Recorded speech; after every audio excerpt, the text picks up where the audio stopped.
Hello everyone, welcome to our channel. आप सभी को गणेश चतुर्थी की ढेरों शुभकामनाएं और मैं गणेश जी से प्रार्थना करूंगी वो हम सबको सिद्धि और बुद्धि प्रदान करें।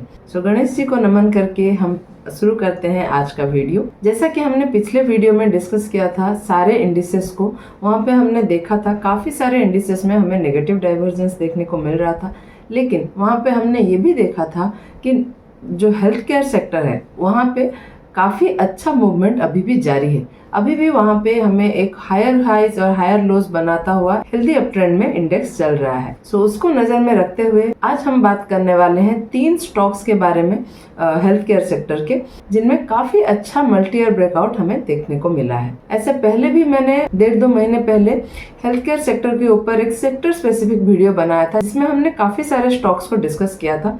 तो तभी से मैं हेल्थ केयर सेक्टर के ऊपर बुलिश हूँ, और अभी जब ऐसे मार्केट में भी हेल्थ केयर सेक्टर इतना अच्छा सस्टेन किया है, इसलिए मैं ये स्टॉक्स के ऊपर अभी ज़्यादा इंटरेस्टेड हूँ। जनरली जब मार्केट में ऐसे फॉल देखने को मिलता है, उस समय में ऐसा नहीं होता है कि सारे ही स्टॉक नीचे आ जाते हैं। कुछ स्टॉक्स ऐसे रहते हैं जहाँ पे हमें पॉजिटिव मूवमेंट देखने को मिलता है। तो हमको अभी वही करना है, जिस स्टॉक में हमें पोटेंशियल दिख रहा है, जिस स्टॉक में हमें पॉजिटिव मूवमेंट देखने को मिल रही है, वैसे स्टॉक को आइडेंटिफाई करना है और वैसे स्टॉक में हमें अपना पोजीशन बनाना है। और क्योंकि मार्केट जब फॉल करता है तब जो ट्रेडर्स हैं वो जनरली डिफेंसिव स्टॉक्स में, मतलब आईटी, फार्मा या फिर एफएमसीजी में अपना कैश को डाइवर्ट करने का कोशिश करते हैं। ज़्यादातर यही सेक्टर फॉलिंग मार्केट में सपोर्ट देता है। इसलिए मैंने फार्मा के सेक्टर से 3 मल्टी ईयर ब्रेकआउट स्टॉक्स को आइडेंटिफाई किया है, जिनके बारे में हम आज डिस्कस करने वाले हैं। पहला स्टॉक है शिल्पा मेडिकेयर। स्टॉक को हम पहले वीकली टाइम फ्रेम में देख रहे हैं और आप देख सकते हैं 2017 से स्टॉक यहाँ पे एक लंबा कंसोलिडेशन में चल रहा था, और इस कंसोलिडेशन से 2017 से स्टॉक में ये जो कंसोलिडेशन चल रहा था, यहाँ से हमें एक ब्रेकआउट देखने को मिल गया है। और ब्रेकआउट के बाद स्टॉक यहाँ पे रेजिस्टेंस के लेवल के ऊपर ही ऑलमोस्ट 1 महीना कंसोलिडेट करने के बाद यहाँ पे अभी ये अपमूव हमें देखने को मिल रहा है। आप देख सकते हैं RSI ओवरबॉट जोन में चला गया है और स्टॉक में भी हमें थोड़ी प्रॉफिट बुकिंग देखने को मिल रही है। चलिए स्टॉक को डेली टाइम फ्रेम में एक बार देख लेते हैं। डेली टाइम फ्रेम में आप देख सकते हैं यहाँ पे ब्रेकआउट हुआ है और काफ़ी लंबा कंसोलिडेशन के बाद ही स्टॉक में यहाँ पे हमें अपमूव देखने को मिल रही है और वॉल्यूम एक्युमुलेशन काफ़ी अच्छा हो रहा है यहाँ पे। उसके साथ साथ आप ये भी देख सकते हैं RSI 60 से ऊपर ही चल रहा है और ओवरबॉट जोन में जो चला गया था वहाँ से अभी थोड़ा सा फॉल हमें देखने को मिल रहा है RSI में। और यहाँ पे हम देख सकते हैं थोड़ी प्रॉफिट बुकिंग यहाँ पे हो रही है। तो यहाँ पे एंट्री कैसे प्लान करनी है, हम देख सकते हैं स्टॉक तो बुलिश ही है, लेकिन थोड़ी प्रॉफिट बुकिंग यहाँ पे हमें देखने को मिल रही है। इसलिए स्टॉक अगर थोड़ा सा हमें डिप में मिलता है यहाँ पे इस लेवल के आसपास 680-700 के आसपास, तो हमारे लिए एक अच्छा एंट्री यहाँ पे बन सकता है। लेकिन यहाँ पे आपको ये भी नज़र में रखना है कि प्राइस एक्शन कैसा चल रहा है, क्योंकि सेक्टर स्पेसिफिक बात करें तो हेल्थ केयर काफ़ी अच्छा चल रहा है, तो स्टॉक में बहुत ज़्यादा करेक्शन नहीं भी आ सकता है, तो उसको भी ज़रूर ध्यान में रखें।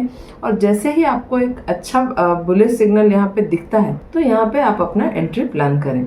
यहाँ पे अगर हमें पोजीशन डिप में मिलता है, उस केस में 855 के लेवल पे हमारा पहला टारगेट रहेगा। और अगर ये अचीव हो जाता है तो ये जो पूरा कंसोलिडेशन का जोन है, करीब 7 साल का कंसोलिडेशन जो यहाँ पे हुआ है, इस कंसोलिडेशन जोन का डेप्थ जो है वो हमें अगला टारगेट की तरह मिल सकता है। चलिए यहाँ पे मैं एक प्राइस रेंज ड्रॉ कर लेती हूँ और इसको हम रेजिस्टेंस के ऊपर पुट करेंगे, तो हमें हमारा जो अगला टारगेट मिलेगा वो 1175 के लेवल के आसपास मिल सकता है। नेक्स्ट स्टॉक है सुप्रिया लाइफ साइंस। ये स्टॉक को हम पहले वीकली टाइम फ्रेम में देख रहे हैं और आप देख सकते हैं यहाँ पे लिस्टिंग के बाद से ही ये जो लेवल है 520 का, ये स्टॉक के लिए एक मेजर रेजिस्टेंस बना हुआ था 2022 में, और इसी लेवल को रेजिस्टेंस लेते हुए स्टॉक चल रहा था। और फाइनली अगस्त में हमें इस लेवल से एक ब्रेकआउट मिला और ब्रेकआउट के बाद स्टॉक अभी इसी लेवल पे रिटेस्ट कर रहा है। चलिए स्टॉक को अभी डेली टाइम फ्रेम में देखते हैं। यहाँ पे हम देख सकते हैं स्टॉक में ब्रेकआउट हुआ है और ब्रेकआउट के बाद स्टॉक रिटेस्ट करके अभी अपमूव करने की कोशिश कर रहा है। यहाँ पे हम ये भी देख सकते हैं ब्रेकआउट के समय काफ़ी अच्छा वॉल्यूम आया था और उसके बाद वॉल्यूम ऑलमोस्ट ड्राई आउट हो गया था और अभी फिर से हमें स्टॉक में फ्रेश वॉल्यूम देखने को मिल रहा है। उसके साथ साथ हम ये भी देख सकते हैं RSI जो है ब्रेकआउट के समय ओवरबॉट जोन में चला गया था और थोड़ा सा यहाँ पे नीचे आया है 61 के पास सपोर्ट लेके अभी फिर से ऊपर चला गया है। सो अभी ये स्टॉक में मुझे लग रहा है रिटेस्ट का चांसेस कम है, क्योंकि ऑलरेडी रिटेस्ट हो चुका है स्टॉक में। तो अभी यहाँ पे डिप में मिलने का चांसेस स्टॉक में मुझे थोड़ा कम लग रहा है, इसलिए अगर ये हाई ब्रेक होता है 615 का तो यहाँ पे अच्छा एंट्री प्लान कर सकते हैं। और उस केस में हमें ये पूरा जो कंसोलिडेशन जोन है 2 साल का, इस कंसोलिडेशन जोन का जो डेप्थ है हमें आगे टारगेट की तरह मिल सकता है। चलिए इसको प्लॉट कर लेते हैं प्राइस रेंज। तो इसको अगर मैं प्लॉट करूं तो 880 के लेवल पे मुझे यहाँ पे एक टारगेट मिल सकता है। इसको अगर मैं मेजर करूं करीब 40-45% का टारगेट हमें यहाँ पे मिल सकता है। नेक्स्ट स्टॉक है लुपिन। ये स्टॉक को हमने already stock of the week की तरह डिस्कस किया था और उसके बाद भी 1-2 बार हमने ये स्टॉक को डिस्कस किया था। यहाँ पे जब इस लेवल पे था स्टॉक, जुलाई में हमने इसको डिस्कस किया था, तब हमने ये भी डिस्कस किया था ये जो 2080-2100 का लेवल है, ये लेवल को अगर स्टॉक ब्रेकआउट कर लेता है उस केस में हमें एक काफ़ी अच्छा मल्टी ईयर ब्रेकआउट यहाँ पे देखने को मिलेगा। और आप देख सकते हैं स्टॉक में हमें एक बहुत ही बढ़िया मल्टी ईयर ब्रेकआउट यहाँ पे ऑलरेडी देखने को मिल गया है। करीब 2015 से 9 साल का ये मल्टी ईयर ब्रेकआउट यहाँ पे हुआ है और इसी लेवल पे कुछ दिन कंसोलिडेशन के बाद ही स्टॉक में हमें यहाँ पे अपमूव देखने को मिला है। तो एक स्ट्रॉन्ग मूवमेंट की एक्सपेक्टेशन यहाँ पे हम कर सकते हैं। यहाँ पे हम देख सकते हैं RSI 780-81 के पास है और अभी ओवरबॉट जोन में भी चला गया है। चलिए अभी स्टॉक को डेली टाइम फ्रेम में देखते हैं। डेली टाइम फ्रेम में आप देख सकते हैं हमने इस स्टॉक को जब ये कंसोलिडेशन से ब्रेकआउट हुआ था जुलाई में, उस समय डिस्कस किया था और जो हमारा टारगेट था 1885 का वो ऑलरेडी अचीव हो गया था और उसके बाद भी हमारा और भी लंबा टारगेट था। और आप देख सकते हैं हमारे एक्सपेक्टेशन के हिसाब से स्टॉक में काफ़ी अच्छा मूवमेंट हमें धीरे धीरे देखने को मिल रहा है और स्टॉक अभी भी एक बहुत ही बढ़िया अपमूव में ही है और इस बीच वॉल्यूम भी काफ़ी अच्छा अक्यूमुलेट कर रहा है स्टॉक और RSI भी ओवरबॉट जोन में चला गया था, थोड़ा सा नीचे आया है।